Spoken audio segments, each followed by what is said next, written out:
nombre es Mauro Suárez, yo soy residente de la Universidad de Antioquia de Neurocirugía y el día de hoy vamos a hablar acerca de los aspectos básicos de la instrumentación occipito-cervical, dando continuación a la charla que dio el compañero Carlos hace una semana de anatomía de la unión craniocervical.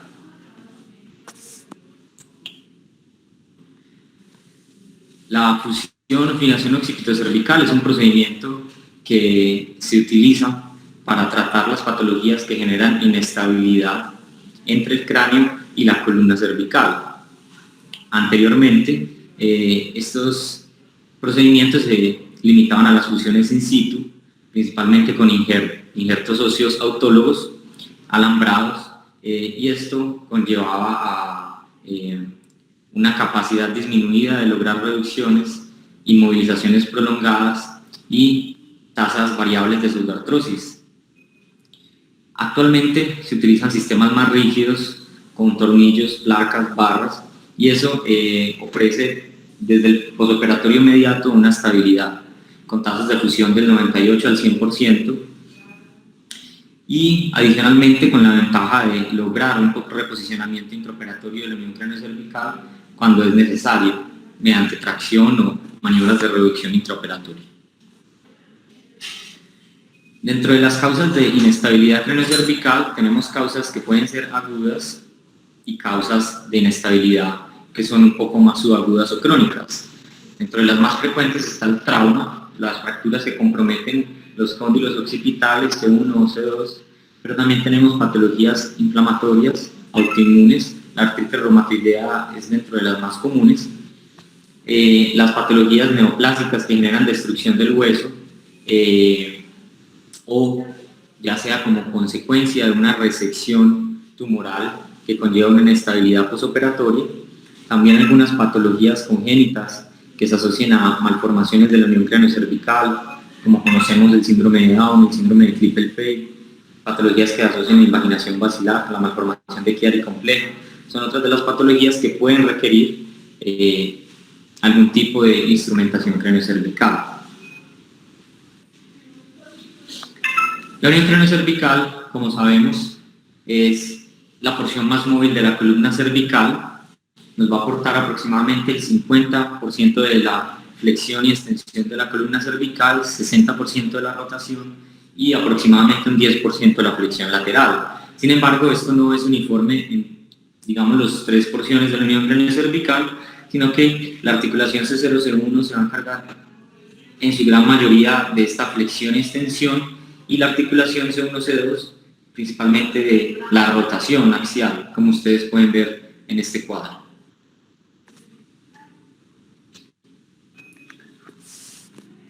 Como vimos en la charla de Carlos, tenemos unos reparos anatómicos importantes en la unión craniocervical, y ya de cara a hacer una instrumentación craniocervical hay que recordar algunas cosas. Tenemos una protuberancia occipital externa que está marcada acá por esta estrella roja, que va a ser muy importante desde el punto de vista de la instrumentación porque va a marcar la tortura, y la línea nucal superior, que está aquí esquematizada por esta línea punteada 1, que va a marcar el seno transverso. Aquí en esta línea nucal superior vamos a tener unas inserciones musculares muy importantes, ¿sí? Como son el músculo trapecio, ¿sí? El esternocleidomastoideo, el splenius capitis, y debajo de esto vamos a tener los planos musculares más profundos. Aquí tenemos el triángulo que el profesor Ignacio nos decía que, bueno, es difícil de ver de esta forma en cirugía, pero son los músculos occipitales que se van a implantar en la línea nucal inferior y que ya había mencionado el compañero. Ya viendo esta imagen nuevamente vemos que entre la línea nucal superior y la línea nucal inferior hay un rombo que está aquí esquematizado por el número 3, y este rombo denota la posición ideal de la placa occipital para evitar lesiones vasculares y lograr una buena filación ósea, como vamos a ver posteriormente. El hueso occipital en su escama, que es la parte que estamos viendo en la fotografía, tiene diferentes grosores. Vemos aquí imágenes de secciones A y B. La sección A es un corte más lateral y la sección B es un corte más en la línea media. vemos como el hueso occipital hacia la línea media tiene un grosor mayor y en la parte lateral tiene, y hacia el foramen magno, es decir, hacia más inferior y lateral, tiene grosores menores. Por eso la fijación occipitocervical debe realizarse justo por debajo de la protuberancia occipital externa. Y esto es por razones del grosor óseo y para evitar una placa prominente cuando lo hacemos sobre estas prominencias óseas. Sin embargo, tenemos algunas excepciones, ¿sí? Hay casos en los que vamos a realizar una descompresión suboccipital amplia, por ejemplo en pacientes con malformaciones de Chiari, pacientes con abordajes que requieran una descompresión importante o lesiones tumorales, donde vamos a requerir salirnos de este rombo en ocasiones para realizar la instrumentación, o va a ser imposible utilizar el occipital como sitio de fijación, como vamos a ver posteriormente. Más allá de la anatomía usual del hueso occipital, siempre es muy importante valorar la TAC preoperatoria del paciente para saber cuál es el grosor occipital de ese paciente, calcular la longitud de los tornillos que vamos a utilizar y también saber las relaciones anatómicas vasculares que tiene el occipital de ese paciente.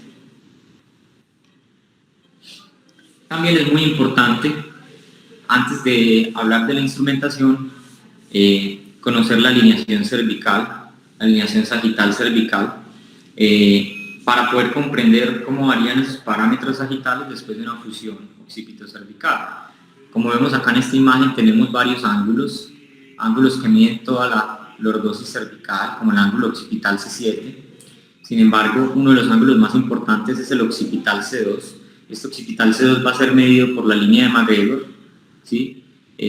Y una línea que viene desde el paladar duro hasta el borde inferior del occipital y que se conecta con una línea que se traza por la placa inferior de C2 y me va a dar el ángulo occipital C2, que va a marcar hasta el 77% de la lordosis cervical.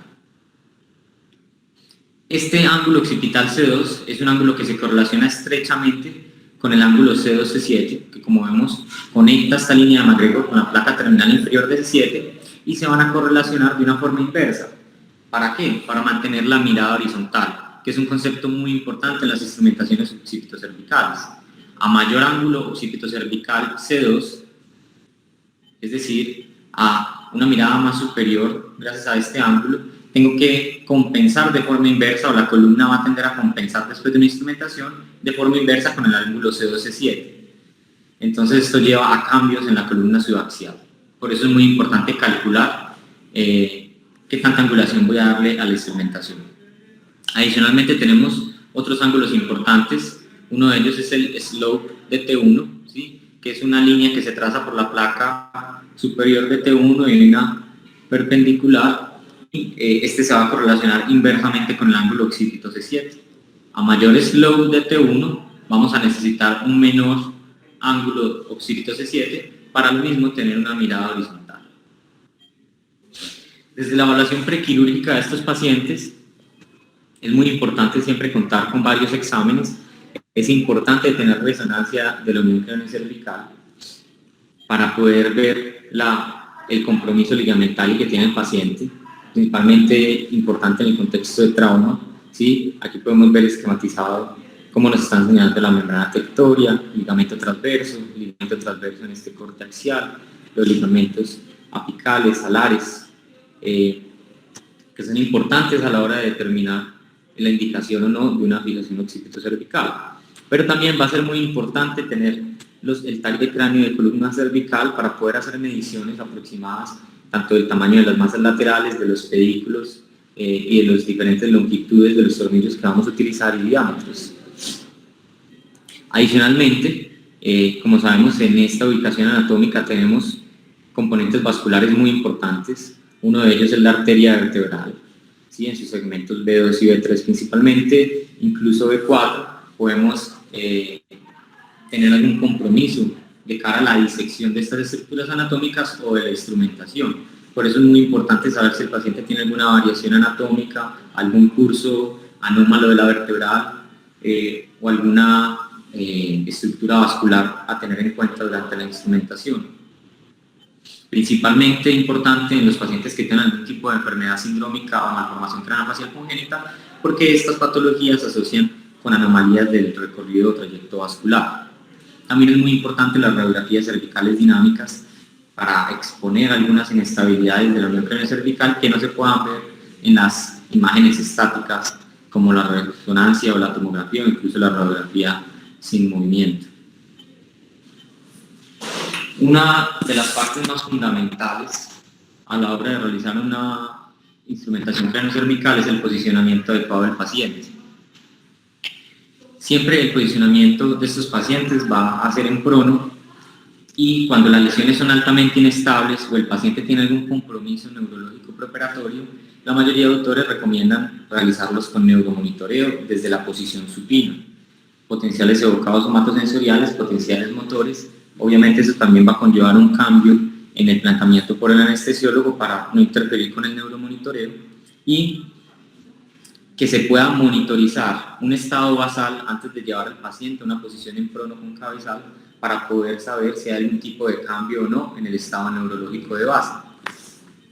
Lo que se recomienda es tener al paciente en una posición en prono con la cabecera o digamos con la elevación de la cabeza respecto al tronco para mejorar el retorno venoso. Y es muy importante dos factores. Primero, que la cabeza debe estar mirando al suelo de una forma perpendicular. Cuando los pacientes tienen, como vamos a ver posteriormente, una flexión excesiva o una extensión excesiva, esto va a conllevar a deterioro de su calidad de vida, porque esto va a deteriorar el ángulo de la mirada, les va a deteriorar para la marcha, va a dificultar tragar, respirar, y esto se va a asociar a muchas complicaciones. Entonces es muy importante tener claro que el paciente debe quedar en una posición neutra, debe quedar mirando perpendicularmente al piso. Todo esto también lo podemos evaluar desde el punto de vista radiográfico intraoperatoriamente, como lo vamos a ver, para darnos una idea de la posición de la cabeza de nuestro paciente. Pero también es muy importante aquí en este plano tener la cabeza de forma muy recta, porque si la flejamos lateralmente hacia un lado o hacia el otro, pues es de esta forma que va a quedar después de la instrumentación craneocervical, y eso va a conllevar a dolor cervical, a limitaciones para el ángulo de mirada, espasmos musculares. Igualmente, si la cabeza está no flejada lateralmente, sino rotada hacia un lado o hacia el otro, esta es la forma en la que va a quedar después de la instrumentación craneocervical. Por eso, este paso es sumamente importante. Incluso el profesor Ignacio, cuando yo le preguntaba cómo hacía él para posicionar los pacientes, me decía que ponía a mirar a todo el mundo en el quirófano. Todo el mundo debía mirar la posición del paciente y estar de acuerdo que estaba totalmente alineado y recto. Eso es algo fundamental antes de empezar la cirugía, tener muy claro cómo está el posicionamiento. Desde el punto de vista intraoperatorio, yo puedo valerme de algunas líneas y ángulos. Este es un estudio que se realizó en Estados Unidos, y lo que se hizo fue comparar el resultado posoperatorio y la calidad de vida de los pacientes con este ángulo, el ángulo orbital axial, y esta medida que es el intervalo mandibular axial. Estas dos medidas tienen dos funciones muy importantes. Este ángulo orbital axial, ángulo que se traza con una línea tangencial a la órbita pasando por el piso de la fosa hipoficiaria, como se ve acá, y que se va a unir con una segunda línea que va por el borde posterior del axis. ¿Qué va a buscar este ángulo? Dar la línea visual, la línea de mirada. Este ángulo idealmente va a aproximarse a 100, debe estar entre 95 y 105 grados. Yo lo puedo trazar por medio de fluoroscopia y puedo determinar cuál es el ángulo de mirada que tiene ese paciente con una vista lateral fluoroscópica intraoperatoria. Es muy importante tener al paciente en un ángulo óptimo a la hora de instrumentar. Igualmente, este intervalo mandibular axial es muy importante, es una medida que va desde la mandíbula en su parte posterior hasta la parte anterior del axis, del DC2, y debe estar entre 10 y 20 milímetros. ¿Qué va a marcar? Es un espacio retrofaríngeo, es un marcador del espacio retrofaríngeo posoperatorio. Entonces voy a evitar que el paciente quede con alguna limitación para la respiración o para la deglución. ¿Sí? Esto, obviamente, el ángulo, la distancia intervalo axial mandibular va a estar influida por la apertura bucal. Los que realizaron esta medición dieron una medida de apertura bucal de al menos 15 milímetros para poder realizar esta recomendación.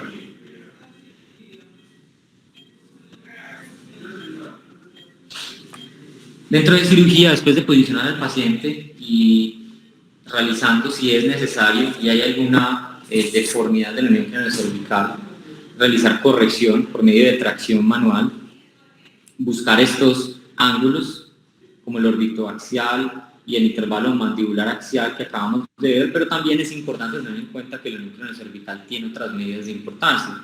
Entonces, los intervalos base-dientes o el intervalo base-axial, que recordemos que son medidas de inestabilidad craneocervical, no deben superar los 12 milímetros, también es importante considerarlos a la hora de realizar una corrección.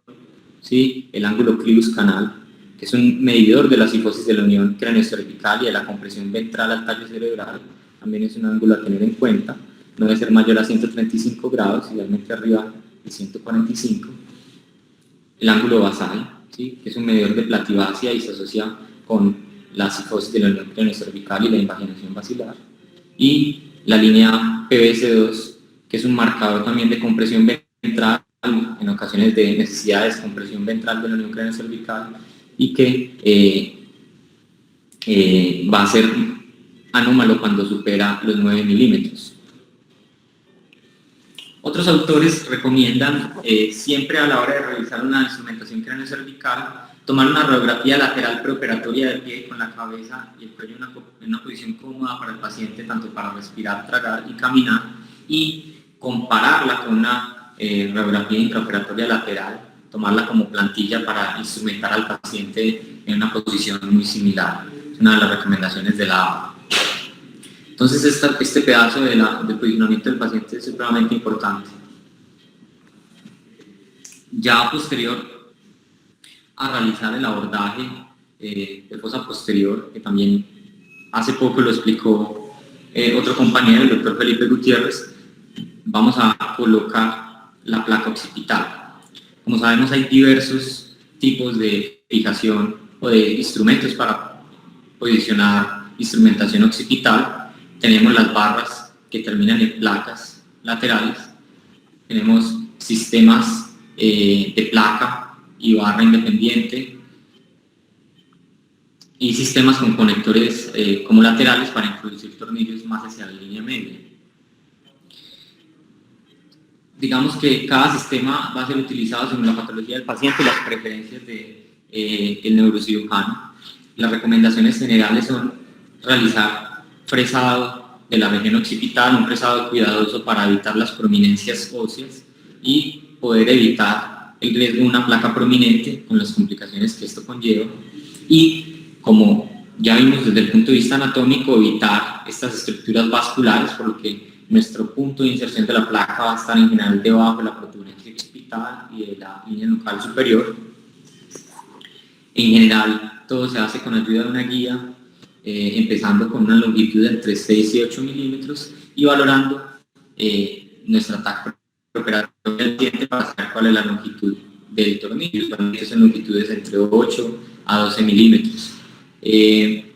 La mayoría de doctores recomiendan que debemos poner menos 3 tornillos de 8 o 10 milímetros para asegurar que esta instrumentación tenga un bajo riesgo de falla.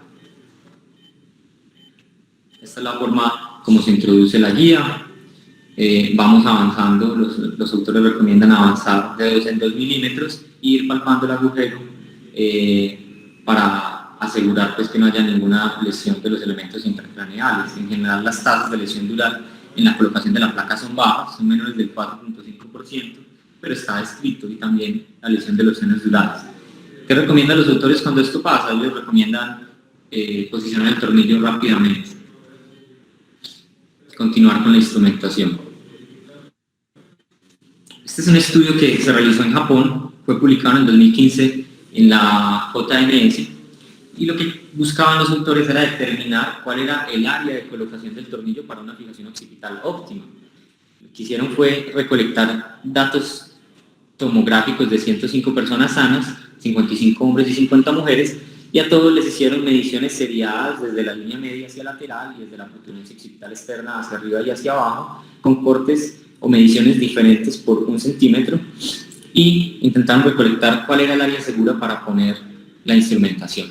¿Qué encontraron? Ellos encontraron que el espesor máximo medio del hueso occipital fue en la protuberancia occipital externa y fue de 16.4 milímetros, y que aquellas áreas que tenían espesores mayores de 8 milímetros, que son los tornillos ideales para disminuir el riesgo de falla en este segmento de la instrumentación, son más frecuentes en un rango de 2 centímetros hacia todas las direcciones desde la protuberancia occipital externa. O sea que 2 centímetros lateral superior o inferior a la protuberancia occipital, en la mayoría de la población, según este estudio, tendríamos un grosor occipital mayor de 8 milímetros.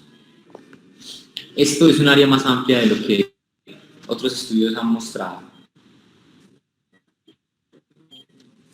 Sin embargo, tenemos casos donde hemos realizado una descompresión amplia, como este caso, paciente con una malformación de Chiari y realizaron una descompresión suboccipital amplia. ¿Qué vamos a hacer cuando no hay posibilidad de fijar al occipital? Bueno, algo que se ha descrito también es el uso de los tornillos al cóndilo occipital. Fue descrito por el doctor Juan Santiago Uribe. Es una técnica que está indicada principalmente cuando hay una deficiencia de la escama occipital para fijar la placa. Principalmente en aquellos pacientes donde se realiza una descompresión amplia o pacientes donde hay una mala calidad del hueso, por ejemplo, pacientes con tumores o lesiones que debiliten el hueso en esta región, o cuando ya una fijación occipito-cervical ha fallado por la placa occipital y voy a realizar una cirugía de revisión y necesito instrumentar a ese paciente. Entonces son las 3 indicaciones que da el doctor Juan Santiago. Adicionalmente, como vemos, tiene ventajas y desventajas. Una ventaja que él resalta es que tenemos menos incidencia, obviamente, de las complicaciones asociadas a la placa occipital, como perforaciones del seno dural, exposiciones de la placa por placas prominentes, entre otras. Tenemos comparaciones biomecánicas, principalmente realizadas por el doctor Juan Santiago, entre esta instrumentación al cóndilo occipital y instrumentaciones C1, C2 con instrumentaciones al occipital y C1, C2. ¿Qué se encontraron? No hay diferencias. Como podemos ver aquí en las tablas, no hay diferencias biomecánicas en los rangos de movimiento, en la rotación axial, en el bending lateral, en la flexión-extensión. Tampoco en la rigidez, incluso las instrumentaciones al cóndilo tienen una mayor rigidez cuando hablamos de la flexión lateral. Entonces, el doctor pues concluye que es que la estabilización craneocervical utilizando los tornillos al cóndilo es viable. ¿Cómo se realizan estos tornillos? Esta instrumentación, en general se utilizan tornillos poliaxiales con un diámetro de 3.5 milímetros, una longitud que obviamente vamos a medir desde el punto de vista preoperatorio en la TAC, pero suele ser entre 20 y 22 milímetros. Pero es importante saber que este es el segmento intraóseo, porque vamos a tener otro segmento que va a ser de 10 a 12 milímetros adicionales sin rosca, que va a quedar por fuera del hueso. Y esto va a ser fundamental para facilitar colocar la barra a la hora de la instrumentación. Adicionalmente, también es fundamental que sea sin rosca, porque en este segmento, como sabemos, estamos adyacentes a la arteria vertebral y esto va a disminuir el riesgo de una lesión de la arteria vertebral. ¿Cuál es el punto de entrada?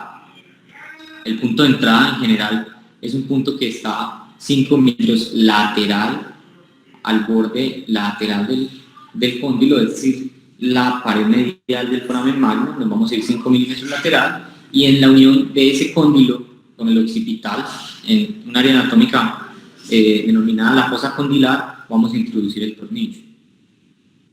La angulación que le vamos a dar hacia craneal es de 5 grados y una angulación medial de 15 grados. Sin embargo, esto también lo podemos evaluar intraoperatoriamente con radiografía lateral, y en general lo que vamos a intentar cuando realizamos esta instrumentación es dirigir la punta del tornillo hacia el básico.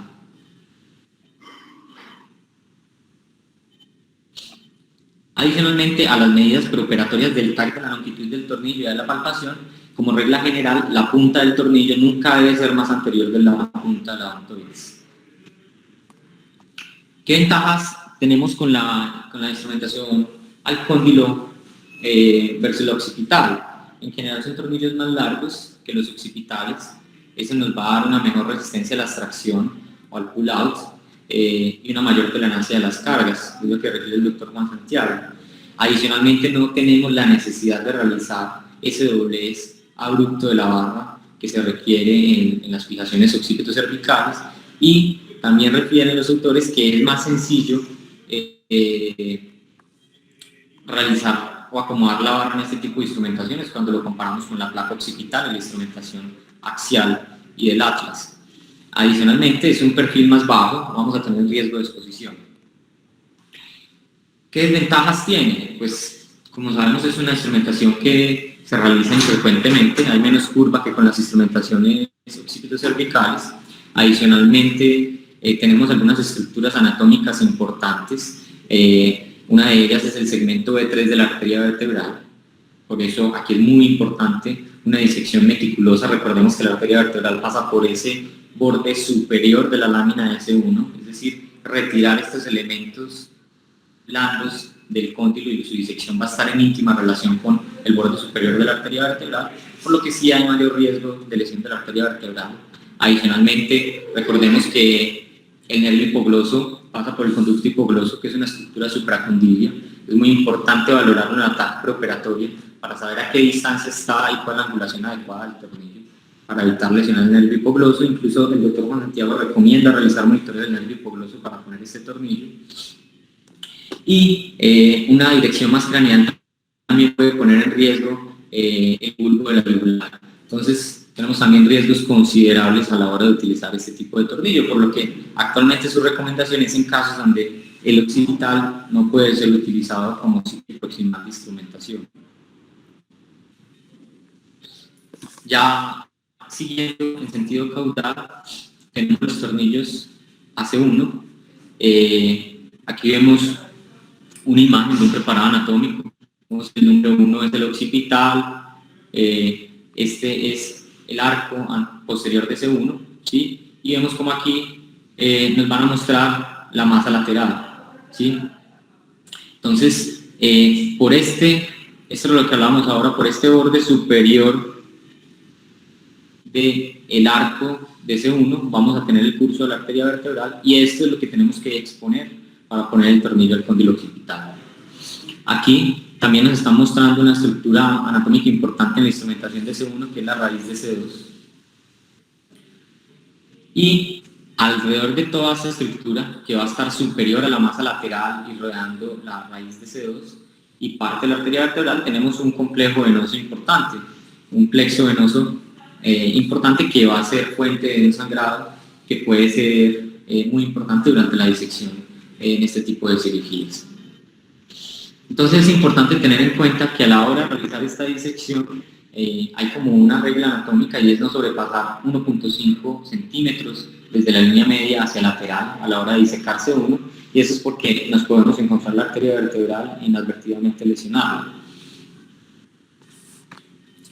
¿Cómo podemos evitar el sangrado de este plexo venoso? En general, lo que recomiendan la mayoría de autores es utilizar la compresión mecánica, utilizar los cotones, el Yelpoin, la posición elevada que habíamos hablado durante el posicionamiento del paciente de la cabeza respecto al cuerpo, va a mejorar ese retorno venoso, va a disminuir un poco el sangrado del plexo venoso, y en ocasiones también puede ser útil la coagulación con bipolar para disminuir el flujo.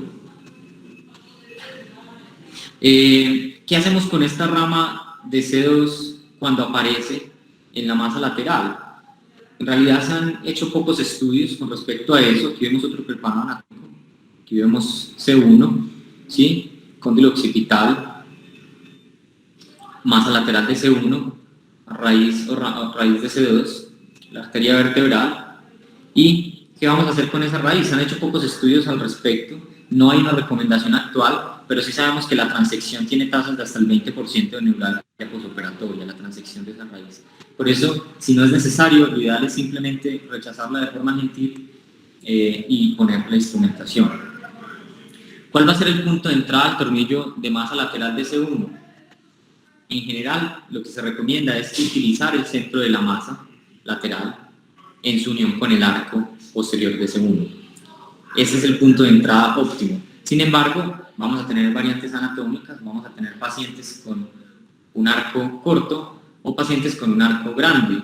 Cuando los pacientes tienen un arco muy prominente y la masa está, digamos, muy profunda en el plano quirúrgico, pues nosotros podemos realizar una entrada a través del borde superior del arco, intentando encontrar ese punto de unión en el plano sagital del punto medio de la masa lateral y en el plano axial de la unión del arco con la masa lateral para iniciar nuestro tornillo.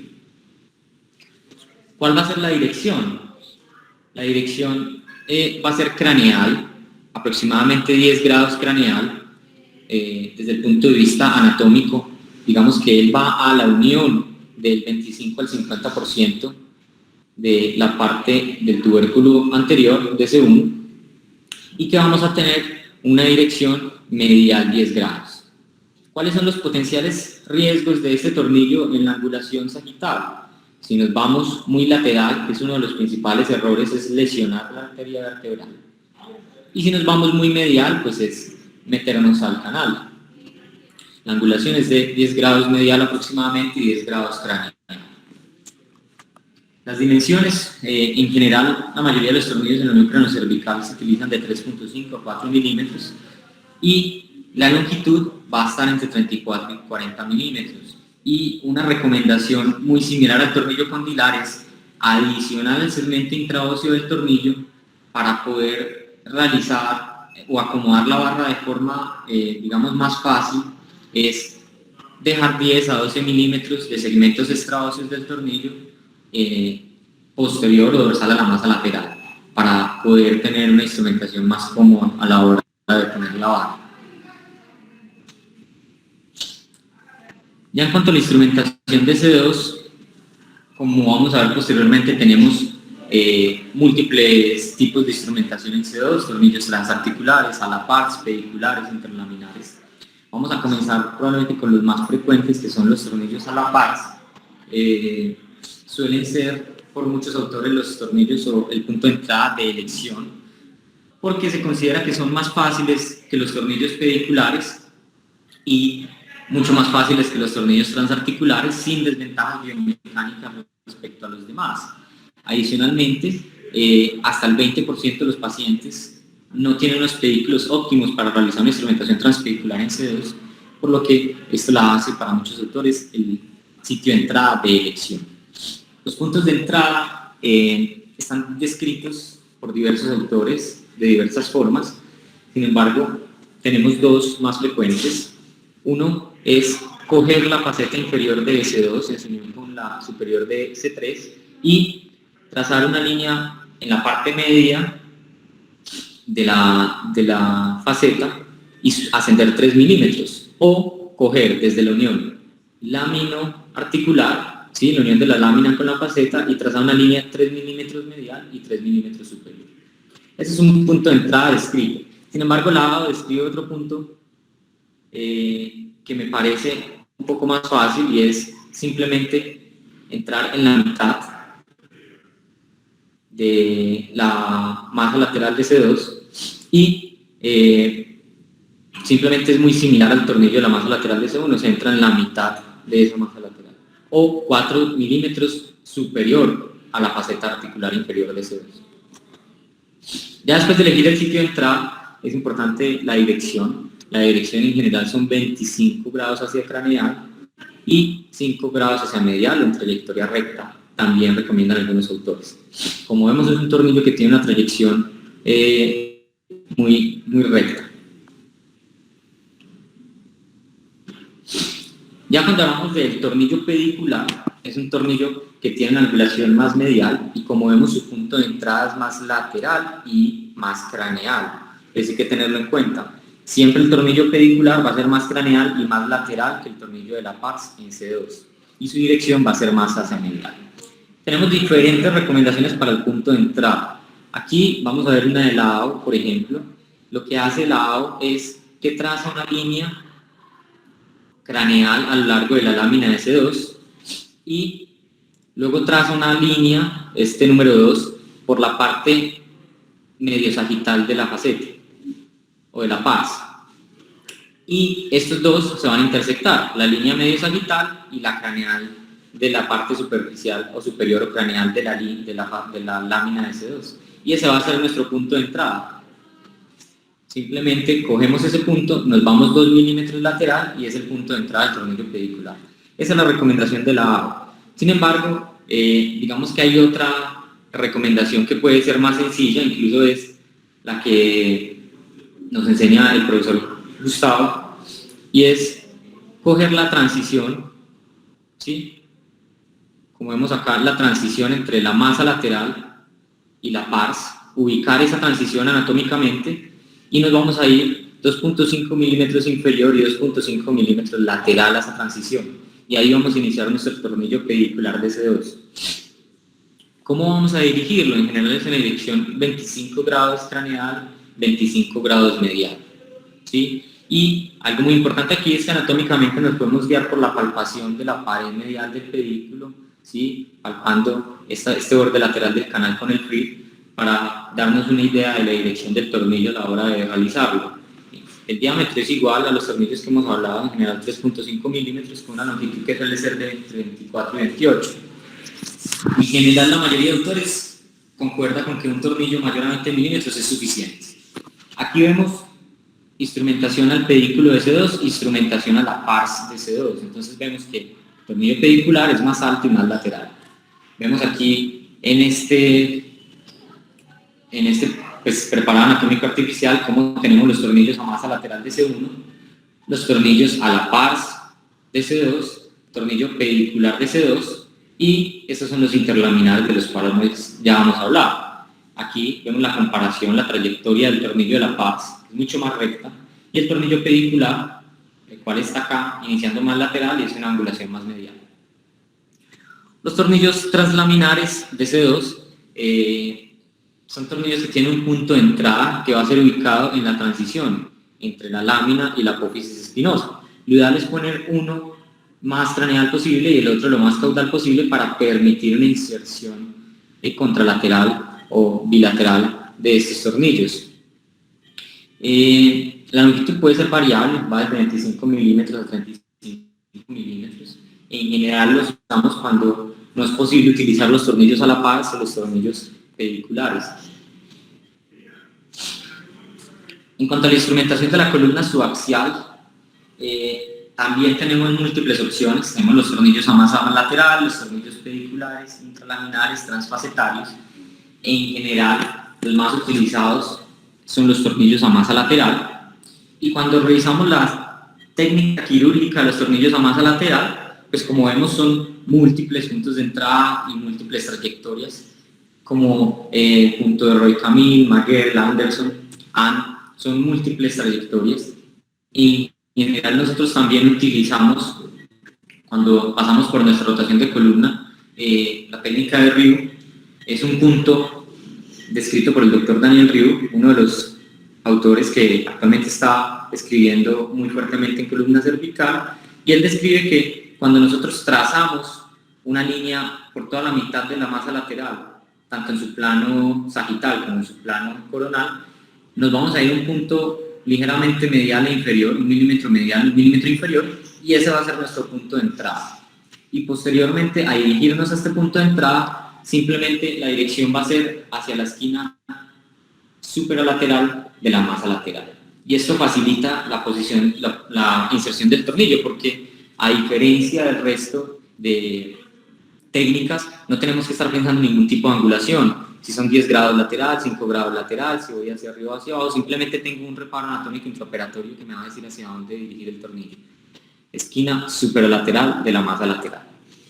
¿Qué ventajas tiene esto? Primero, que es desde el punto de vista técnico más fácil tener un reparo anatómico intraoperatorio que calcular unos grados, y adicionalmente tiene una trayectoria de tornillo más larga al yo entrar ligeramente más inferior y medial que el resto de instrumentaciones.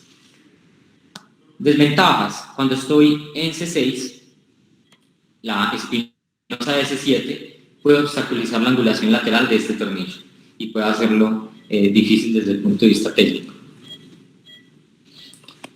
Sin embargo, debemos instrumentar la columna subaxial cuando estamos realizando una instrumentación craneocervical. Hay múltiples estudios de esto. Aquí les traigo un estudio biomecánico que evaluó extender la instrumentación occipitocervical para incluir la columna subaxial, 4 tipos de construcciones. Todo esto se hizo con columnas de cadáveres que se sometieron a pruebas biomecánicas.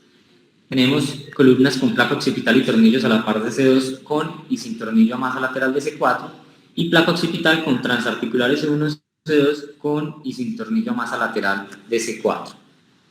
¿Qué se encontró? La adición de la instrumentación subaxial a las construcciones de instrumentación occipitocervical no disminuye el rango de movimiento de forma significativa. No hay una diferencia biomecánica instrumentar de forma adicional esa masa lateral de C4. Aquí ya tenemos un estudio retrospectivo, 53 pacientes, 2 grupos, uno se sometió a instrumentación corta, es decir, occipital C2, y fueron 33 pacientes y 20 pacientes se sometieron a instrumentación multisegmentaria, occipital C2, C3. La media de seguimiento fue 40 meses. ¿Qué se encontró? No hay diferencias en las tasas de fusión significativas. Como vemos, las complicaciones posoperatorias son diferentes, 3% en el grupo de fusión corta, 10% en el grupo de fusión multisegmentaria. No dieron una diferencia estadísticamente significativa, sin embargo, pues el tamaño de la muestra es pequeño y vemos que no hay diferencias entre la mejoría de los síntomas neurológicos, por lo que los autores recomiendan que pues, no hay un beneficio en realizar una instrumentación subaxial en los pacientes que se someten a instrumentación craneocervical. ¿Qué indicaciones hay actualmente por los diversos autores para extenderse a la columna subaxial cuando realizamos instrumentación occipitocervical? En general, elegir C2 como la vértebra inferior instrumental es razonable en la mayoría de pacientes. Sin embargo, cuando tengo una patología de la columna cervical subaxial asociada, es decir, estenosis subaxial que requiera descompresión, fracturas altamente inestables, compromiso multinivel, puedo tener una indicación de extenderme a la columna subaxial. Cuando tenga una mala fijación de mis tornillos en C2, es decir, el paciente tiene fracturas, el paciente tiene anomalías óseas que van a disminuir el riesgo de falla del material, o cuando tenga una mala calidad ósea, o cuando tenga elementos posteriores C1 y C2 dañados, también puedo considerar extender la instrumentación a la región subaxial. Sin embargo, en casos donde no tenga estas patologías asociadas o estas condiciones, algunos autores recomiendan no ir más allá de C2 por varias cosas. Lo primero es que al instrumentar menos segmentos voy a tener menos riesgo potencial de complicaciones, de lesiones vasculares, de lesiones nerviosas, tiempo quirúrgico y voy a conservar más elementos no fusionados en la columna cervical. Bueno, y eso era lo que teníamos el día de hoy de instrumentación craneocervical. Muchísimas gracias a todos.